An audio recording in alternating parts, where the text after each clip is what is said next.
Middle East is primed for war.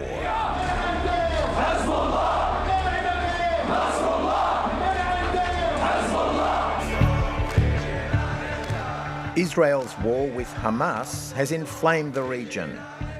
Iran has activated its proxies, the biggest, Hezbollah. معركة كبرى. هذه معركة مفتوحة في كل الجبهات. Israel is fighting the enemies of civilization itself. Do not doubt Israel's determination to defend itself on every front. Yesterday's dramatic escalation makes averting all-out war an even more urgent challenge. Would Iran fully back Hezbollah? How would they support Hezbollah? By any means necessary. Whatever they need, Iran will give to them. We get rare access inside Iran. We're allowed to film though. Iran has the ability to light the entire region on fire. In Lebanon's Hezbollah heartlands, we investigate the extent of Iran's influence. Some people say that Hezbollah is in effect an army of Iran on the border with Israel. مظبوط 100%. And if Hezbollah is not going to stop, we can turn Beirut into a football court. And they know it. From Tel Aviv to Tehran, the shadow war is over. There is only one guy that is making the shot. This is the supreme leader, Ayatollah Khamenei. All the rest are a bunch of puppies under him. This man is the most powerful man in Iran. He's also the leader of the Shia Muslim world. Iran's influence is increasing. For this Four Corners, we've come here to find out what Iran really wants the world to look like. The Middle East, now on the brink of the big war.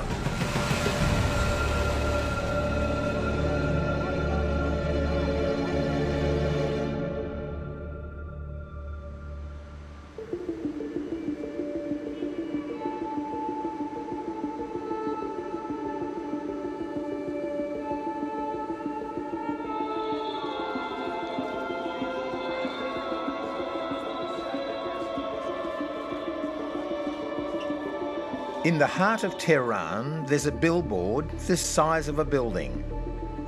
It declares Israeli Prime Minister Benjamin Netanyahu to be clinically insane. Next to it, a countdown to the number of days until the end of the State of Israel. Tensions across the region have escalated dramatically. Israel blames Iranian meddling. To Iran, Israel and its chief sponsor, the US, are the aggressors. For Tehran, the Gaza war proves this. But there's no doubting Iran's newfound assertiveness. And we're here to find out what's driving it. Yeah, I think it's quite possible. Those close to the regime now openly admit that Iran arms its proxies. Iran is supplying weapons to Hamas. It is supplying weapons to the allies of Hamas in Gaza. It is supplying weapons to Yemen, to Lebanon.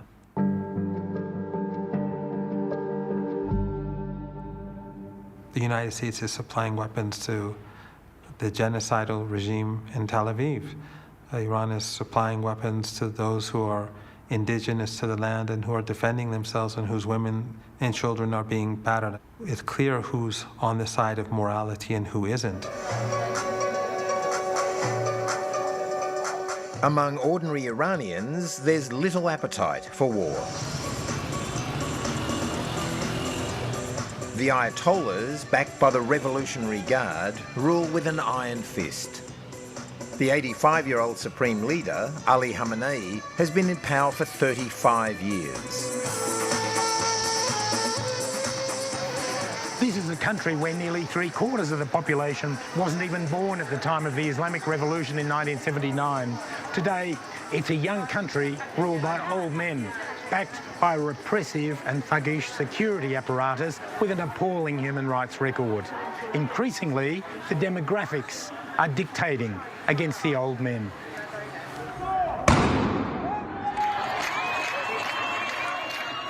I don't think Iran is stable at all. I don't think the regime in its current configuration can last. It's simply not sustainable.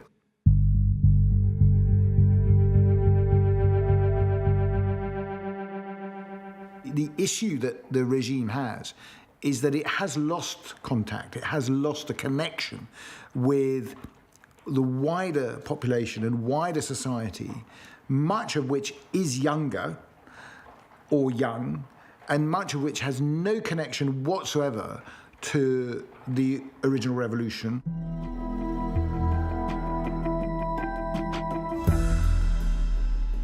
The Iranian regime has two choices. It can either accept the fact that Iran is changing and that they have to change along with it, or they will have to continue to be more and more brutal. It seems the regime has opted for the more brutal course. And one evening, in the run-up to the recent presidential election, we got a taste of it. We're in central Tehran and this crowd has gathered tonight. They came for a rally of the one reform candidate, Pezeshkian, but they've just found out when they arrived that the rally has been cancelled for reasons nobody yet understands. Police are trying to clear people and there's clearly growing discontent here. Does anybody know why the rally has been cancelled?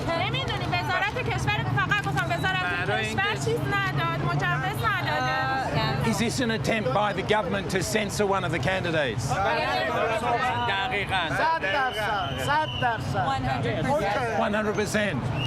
How do you feel as a group about this? How do you feel? We're moving.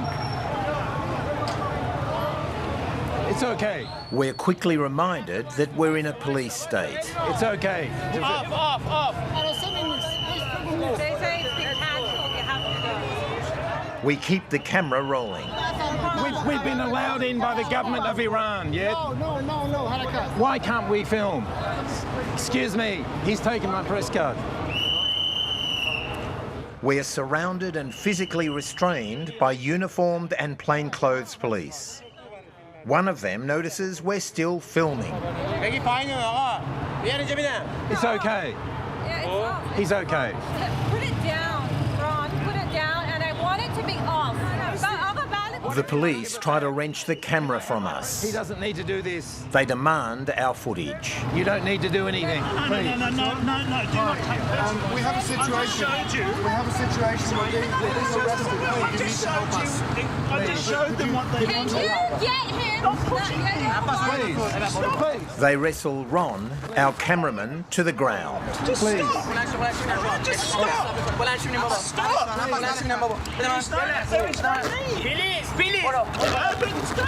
Please. No need. I'm showing you, okay?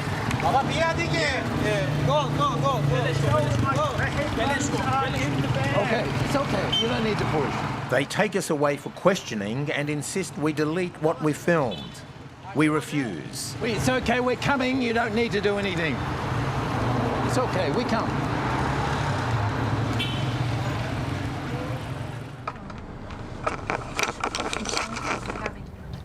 And that's why they overreacted. When we're finally released, we try to make sense of our run-in with the undercover police. They questioned us for about half an hour and were going to take us in the van until one of their senior officers came over and intervened and agreed that we should be allowed to go. There's volatility in the air. This is a regime on edge. The security forces have developed a playbook to crack down on society.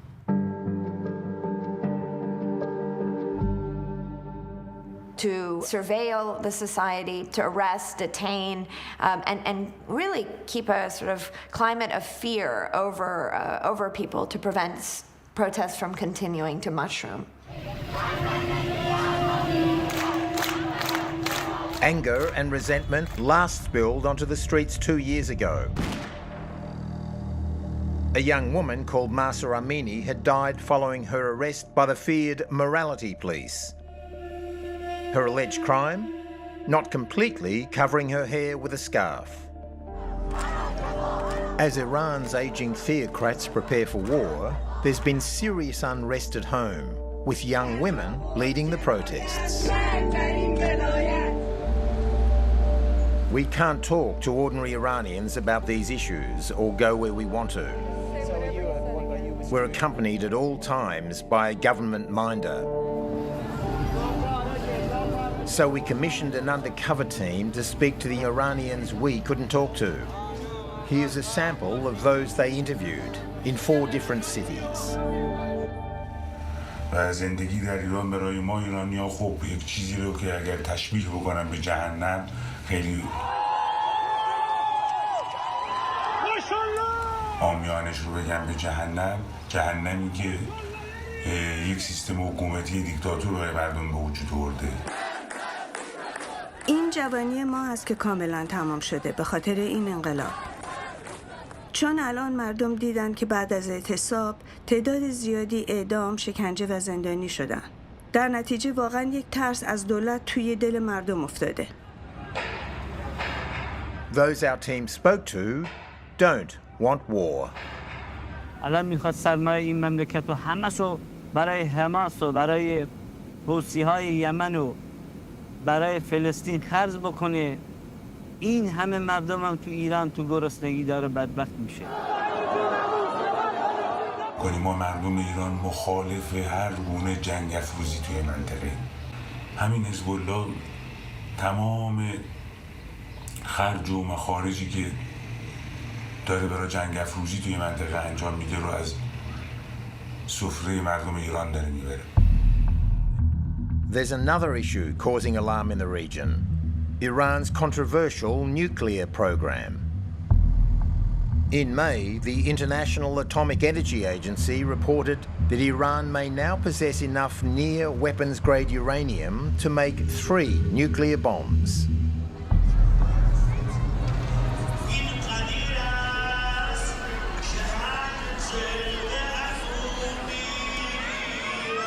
For some Iranians, the graves of nuclear scientists are sites of pilgrimage. This is a tribute to General Qasem Soleimani, a commander in the elite Iranian Revolutionary Guard. He was killed in a drone attack by the Americans. And over there are the graves of some Iranian nuclear scientists. They're believed to have been assassinated by Mossad.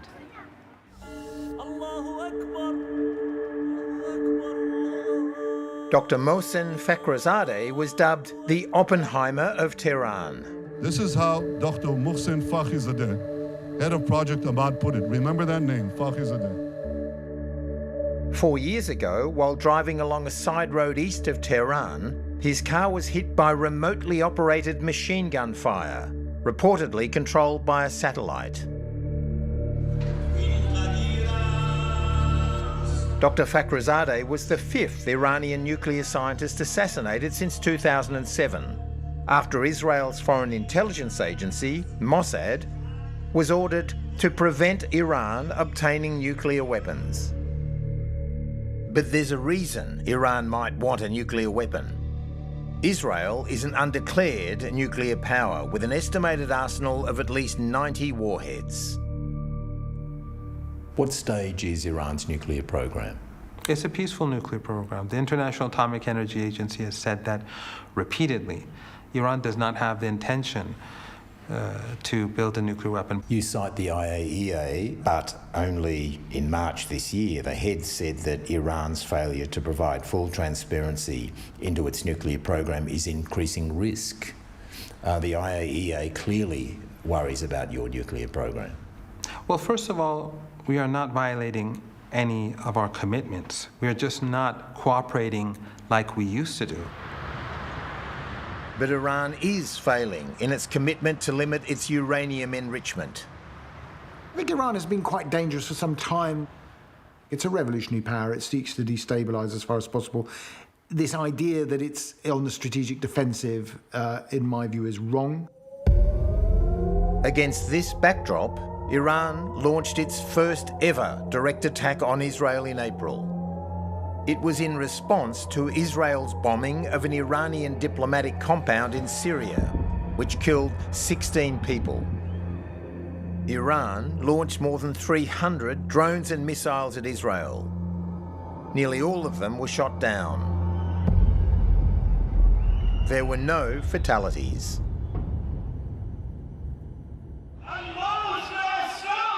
The assassination in Tehran last month of the political leader of Hamas, Ismail Haniyeh, humiliated Iran. Israel was widely thought responsible. Iran has sworn to retaliate and says it's not if, but when. If the chairman of the Joint Chiefs of Staff asked me who would win a war between Iran and Israel, I would say, sir, I hope we never have to find out. But if he said, okay, but I still want an answer. And if he insisted on knowing the answer, I would say that Iran has the ability, through its proxies, to light the entire region on fire.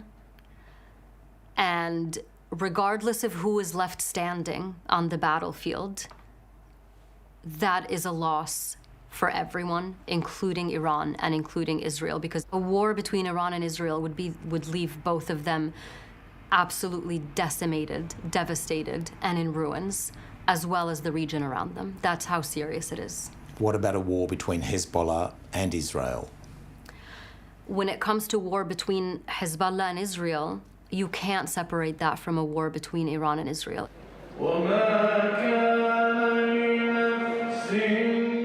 Iran's proxies are poised to strike. Hezbollah in Lebanon, the most lethal. Hezbollah claims 100,000 fighters, although independent assessments put it at half that.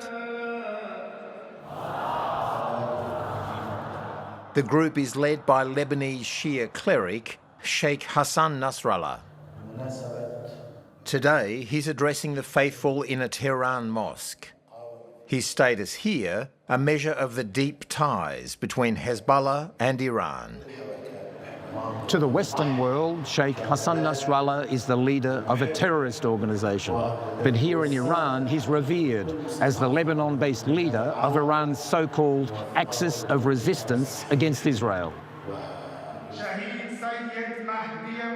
Iran has long been using the axis of resistance to manage its threat perceptions and to achieve what is known as deterrence.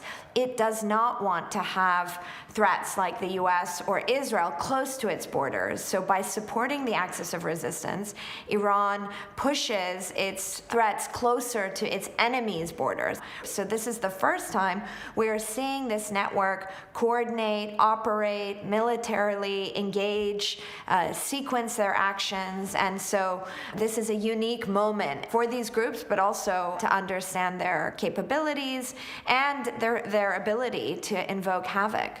Do you think we're on the brink of a major new war in the Middle East? I don't know.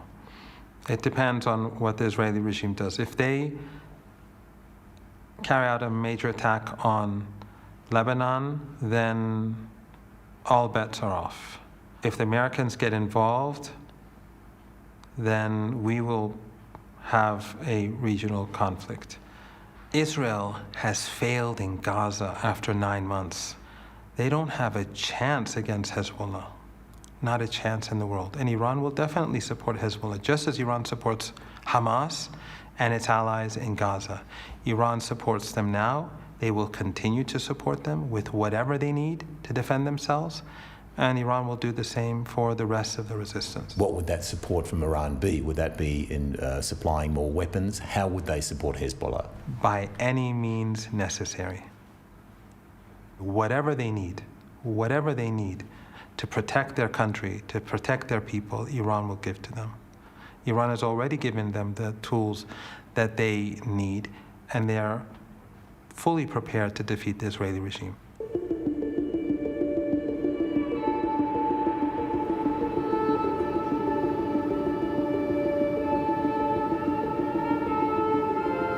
we head west to Lebanon. Entering Hezbollah territory is never simple. It's harder now.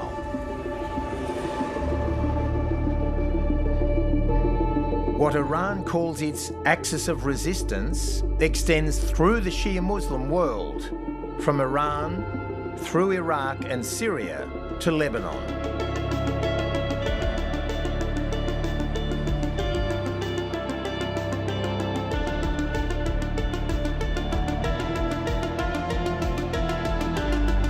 Hezbollah controls much of Lebanon. They're the most potent political and military force in the country, and they dominate South Beirut. It's easy to see why this southern suburb Dahir is often referred to as Little Tehran. He's a poster of Iran's supreme leader. And up here is a portrait of General Soleimani, the commander of the Iranian Revolutionary Guard, killed by an American drone strike. This is the global headquarters of Hezbollah, the Party of God.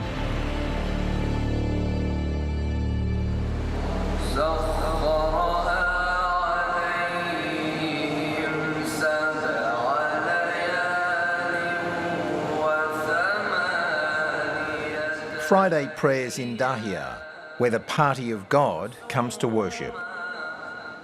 Today, there are fewer men of fighting age. More than 300 have already been killed in clashes with Israel on the southern border. The imam here is Hezbollah royalty, son of the group's spiritual founder. He praises Iran for supporting the Palestinian cause. Hezbollah has already fought 2 wars against Israel. In 2000, Hezbollah succeeded in removing Israel's occupying army from southern Lebanon. This dramatically boosted their popularity as a national resistance movement.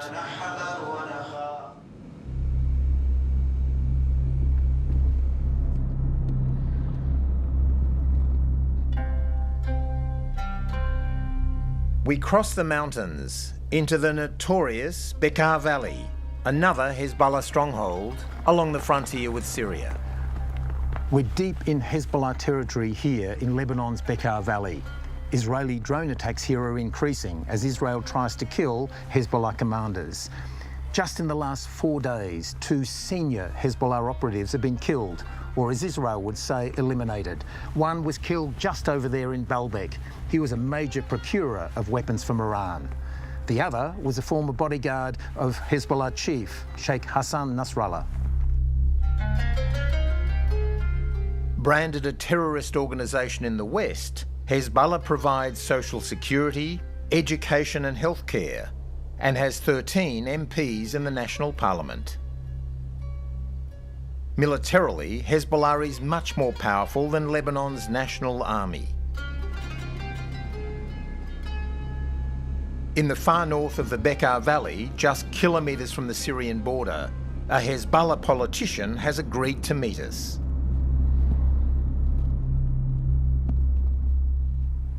Hezbollah هو الآن أمة وهو نموذج للعالم الإسلامي والعالم العربي.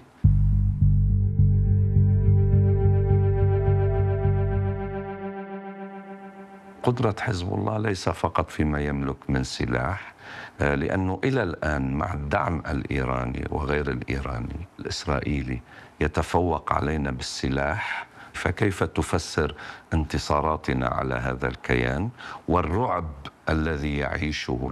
لا نعتبر أن للدعم بالمعنى المالي والسلاح لا نعتبره هو الذي يشكل قوة حزب الله. قوة حزب الله هي في الروح. For many Western countries, that Hezbollah flag behind you is the flag of a terrorist organization. What do you say to that? كيف على من اعتدينا، من آذينا من كل دول العالم وشعوب العالم؟ أين اعتدى حزب الله على أحد ومتى؟ نحن نمتلك قيما عالية. هناك نوع من الشيطنة والتشويه لحزب الله.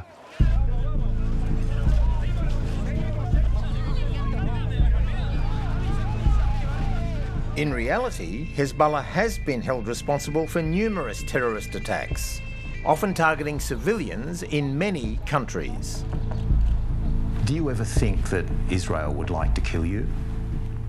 هذا العدو في لحظة ما لا يفرق بين أحد وأحد. طبيعته أن يعتدي.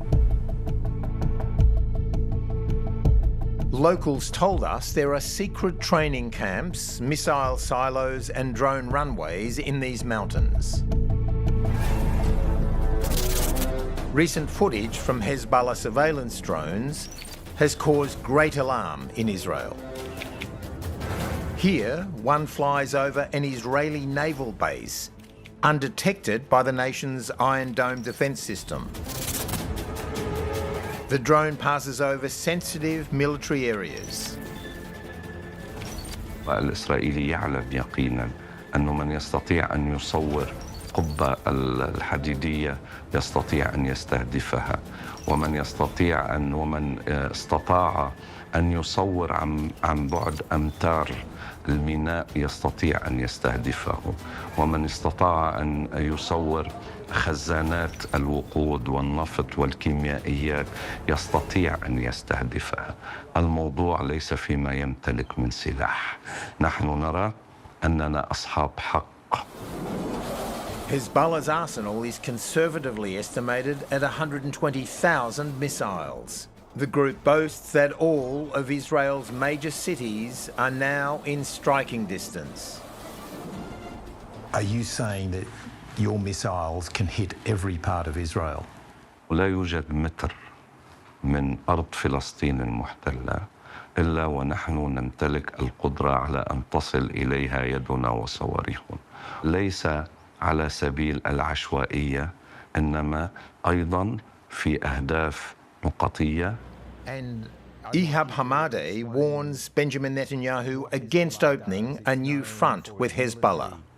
أعتقد أنه من الحماقة ومن الغباء أن يفكر في توسعة الحرب وهو يعلم تماما أن قدرة المقاومة في لبنان هي قدرة مذهلة، وما رآه منها العدو هو النذر القليل. صدقني، الإسرائيلي لا يقدر 20% من قدرتنا على المواجهة. كل صهيوني الآن أصبح على ثقة بأنه في خطر وجودي. Some people have said to us that Hezbollah is completely owned and controlled by Iran. يعني هذا حقيقة مضحك، وعلى الإنسان العاقل أن يتأمل قليلا. حزب الله له علاقة مع إيران صحيح، ولكن ليس كل شيء. Who would give the go-ahead for any war with Israel? Would it be Hezbollah or would it be Iran? القرار لبناني، وفي تاريخ صراعنا مع العدو لم يكن القرار غير لبناني. Now, the question of how much and whether Iran actually calls the shots with all of its proxies around the region, whether they're proxies or partners, is in some dispute. I would put it this way. They are proxies when they need to be, i.e., when Iran orders Hezbollah to do something, Hezbollah will not say no.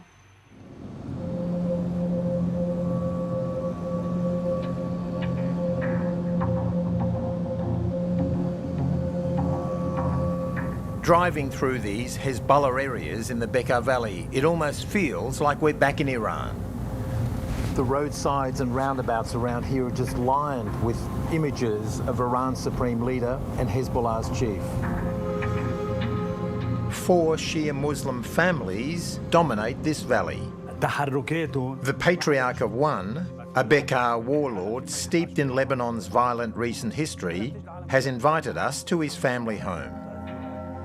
هاي المنطقة اللي شايفها كلها الإيرانية أسسوا حزب الله هون، استقطبوا العالم كلها بسرعة البرق. Unlike virtually everyone else in this village, he and his family are not Hezbollah.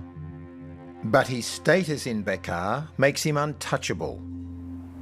That's your brother and that's you? Yes. هو كان المسؤول العسكري لحركة عمل. And Nabi Berry? Nabi Berry, yeah. Haj Mohammed Hamir was a senior commander with Amal, a Shia militia which predated Hezbollah. His late brother had an extraordinary life. He was a notorious hijacker. عائل خطف 6 طيارات مش طيارة واحدة. بيناتهم TWA, famous hijacking. Prior to that, his brother had been Ayatollah Khomeini's personal bodyguard. So this is your brother arriving in Iran with Ayatollah Khomeini? Yes. It's extraordinary. هذه الرحلة الأولى للإمام الخميني من بيروت على طهران. This is the very beginning of the Islamic Republic of Iran we're looking at in that photo. Yeah. At what point did Iran become more influential here in Lebanon? إيران ما كانش لها دور عندنا بالمرة. فترة 79 و82 اجوا الإيرانية على بعلبك وأملوا المعسكرات صار بالقرى وكان في ترحيب فيهم. على اساس هودي سواد مبدا الثوره فتحت لهم طريق قدام شيعه لبنان. Haj Mohammed says Hassan Nasrallah, Hezbollah's leader, is a puppet of Iran. يتبنوه تبني كامل لحسن نصر الله وله الدعم الكامل من ايران. حزب الله بتعرف انت حزب الله مع ايران يعني قوات حزب الله جزء من القوات الايرانيه. أوامرها من إيران وسلاحها من إيران ومصريتها من إيران. Some people say that Hezbollah is in effect an army of Iran on the border with Israel. What do you say to that assessment? مظبوط 100%. Would Hezbollah only go to war with Israel if Iran gives the go-ahead? أكيد صح. هلا يقولوا الإيراني واقف. Haj Mohammed detests Hezbollah because they usurped his own homegrown militia, Amal. إيران بهمها مصلحتها بس ما فيش عندها ولا مصلحة تانية قبل مصلحتها. لا فارقة مع شيعة لبنان ولا فارقة مع شيعة العراق. فإنه بين أقرانه وأترابه وأحبائه وهو في منطقة الصدق. In Dahia, Hezbollah's Beirut stronghold, fighters' funerals are grand occasions. Members of the Party of God are prepared to die to defend their land and their faith. Here, death dominates life.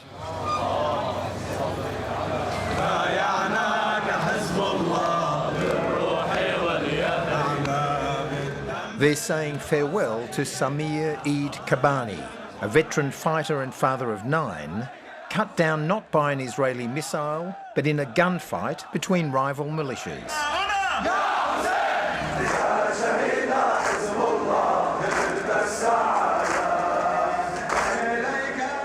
The axis of resistance is ready for war. Iran's foot soldiers in Lebanon rally to the cause of their patron and bury the faithful departed under the watchful eyes of the grand Ayatollahs. Islamiyah! Hezbollah! Nasrallah! Hezbollah! Hezbollah!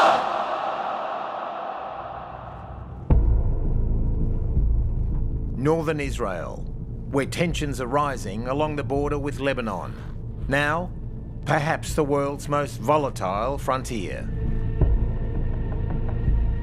The roads are empty. It's not hard to see why. Rocket strikes have torched these forested hillsides. Town after town abandoned. Residents fleeing waves of Hezbollah missiles. Kiryat Shimona has a haunted feel. A town of 23,000, virtually deserted. Across the north of Israel, 60,000 people have been evacuated. On the Lebanese side, 100,000 have been displaced. I'm not sure I've been in a ghost town before, but it's pretty spooky around here at the moment. Over that hill is Lebanon, which for Israelis means not just Hezbollah, but Iran as well. And when you're this close and look up at a hill like that, you can understand why Israelis have that fear.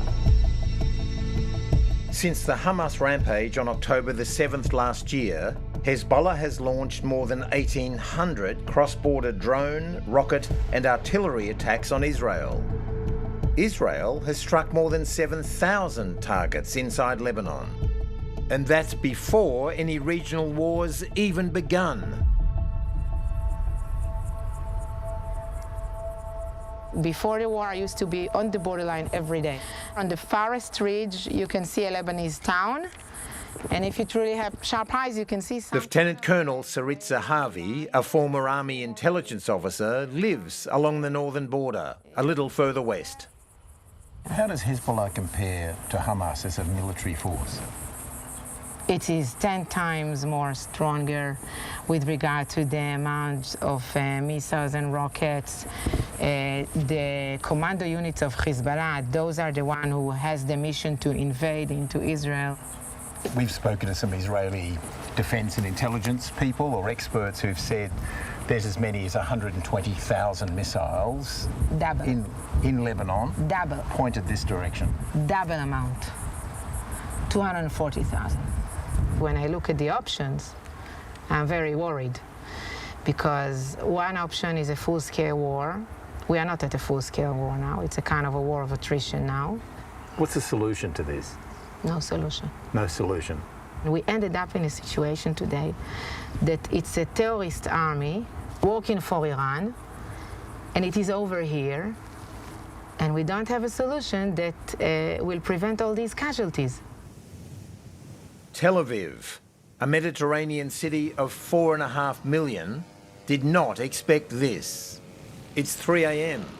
and an Iranian-made drone appears out of the darkness. It's come a very long way. The drone had been launched in Yemen by another Iranian-backed militia, the Houthis. One person was killed in the strike, just a block from the US consulate and 500 metres from where we were staying.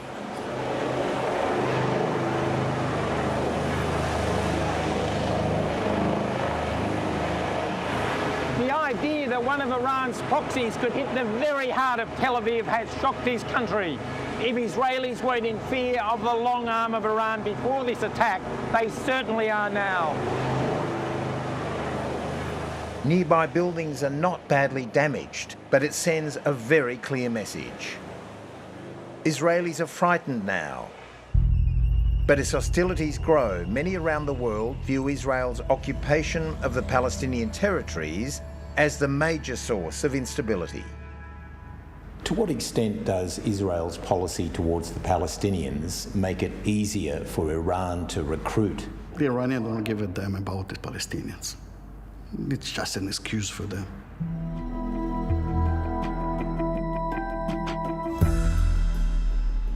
But don't you think in this region that Israel's occupation of the Palestinians feeds a lot of the ongoing conflicts? Maybe. But after October 7, the Palestinian issue right now to speak about it, I'm not sure that this is the right time when we still have 120 hostages in Gaza. What we know is the Israeli-Palestinian conflict is a problem. What we know is that Iran and all of its proxies use that conflict. Whether it's disingenuous or not, it doesn't matter. The fact is they use that conflict as justification for their aggression in the region, for their actions. Israel will never be safe as long as it continues the occupation. A few days ago, we sat in Lebanon with a senior Hezbollah figure who boasted that we can hit every square metre of Israel with our missiles and our capability. What would you say to that person? I'm not speaking with Hezbollah, and I don't have any message to Hezbollah. The Lebanese have responsibility. And if Hezbollah is not going to stop, eventually we can turn Beirut into a football court. And they know it. Israel has said it would basically flatten Lebanon if there was another war between Israel and Hezbollah. We've seen what Gaza looks like today. We can expect to see the same in Lebanon. But what Israel doesn't take into account when it says those things in public is what would Israel look like in the event of that kind of war, where Iran would come in support of Hezbollah and potentially do the same to Israeli cities. Do they want to take that risk? Does anyone in the region want to take that risk? I don't think the Israeli regime would want a direct conflict with Iran because Iran definitely has the upper hand. The danger right now is that since Netanyahu has failed in Gaza and the image of Israel has been demolished across the world, he may feel that his only option for survival is to carry out a major attack in Lebanon. That could create a major escalation that goes far beyond borders. Iran's unprecedented attack on Israel in April, while carefully calibrated and telegraphed in advance, gave an indication of what Iran could do. In the latest escalation, Tehran has stayed out of it so far. But for how long? In the April attack, most of the Iranian missiles were shot down. 4 made it into Israeli airspace, and this is one of them. This missile landed in a desert wadi before being removed by the Israeli Defense Forces. Today, the spent ballistic missile is on display at a military headquarters. Travelling more than 7,000 kilometres an hour, it would have taken around 12 minutes to reach Israel from Iran. My own experience tells me that war is a horrible thing. So victory is not something that you should speak about carelessly. But I think it's very clear that if there was a severe exchange between Iran and Israel, it would go very badly for Israel. Threats to annihilate Israel are one thing. What Israelis fear most is an Iranian warhead with a nuclear payload. Iran is currently seen to be a threshold state. It has advanced significantly in terms of knowledge, but also enrichment levels. But what is missing is the intent to move from what is characterized as an ambiguous nuclear posture into one where Iran would weaponize. They're looking for the right moment in order to run to the bomb. And our job, as the good guys, is to try to stop them. You've been Director of Intelligence for Mossad. What would Israel be prepared to do to stop Iran getting a nuclear weapon? I think almost everything. In Iran, we visited the graves of some Iranian nuclear scientists. Is Israel prepared to kill nuclear scientists or anybody else if it means stopping Iran getting a nuclear bomb? I'm not aware to this event that you spoke about. I read it in the newspaper, but I actually believe that whoever's done it probably mean almost to do everything in order to stop them. Are you saying it wasn't Mossad, or you just don't want to comment about that? I don't know about it. Can you understand why so many people around the world are fearful of Iran getting a nuclear weapon? I think that is just fear-mongering that's being carried out by the West. People across the world see the United States and Israel as a threat to the world. Iran doesn't have a nuclear weapon. Israel, which has nuclear weapons, is a threat to the world. In northern Israel, there's a hill where an ancient city once stood. Great battles were fought here. In Hebrew, it's called Ha-Megiddo. We all know the English name. Welcome to Armageddon, epicenter of conflict throughout history and possible conflagrations to come. Jerusalem's about 100 kilometres in that direction. Gaza, 130 kilometres that way. Lebanon and Hezbollah, 60 kilometres to the north, and to the northeast, Iran's sweeping crescent of Shia power through Syria and Iraq all the way to Tehran, 1,500 kilometres as the drone flies. Armageddon, a fitting place to heed the warnings of those we've spoken to, who've said that both Iran and Israel have the ability to set the Middle East alight.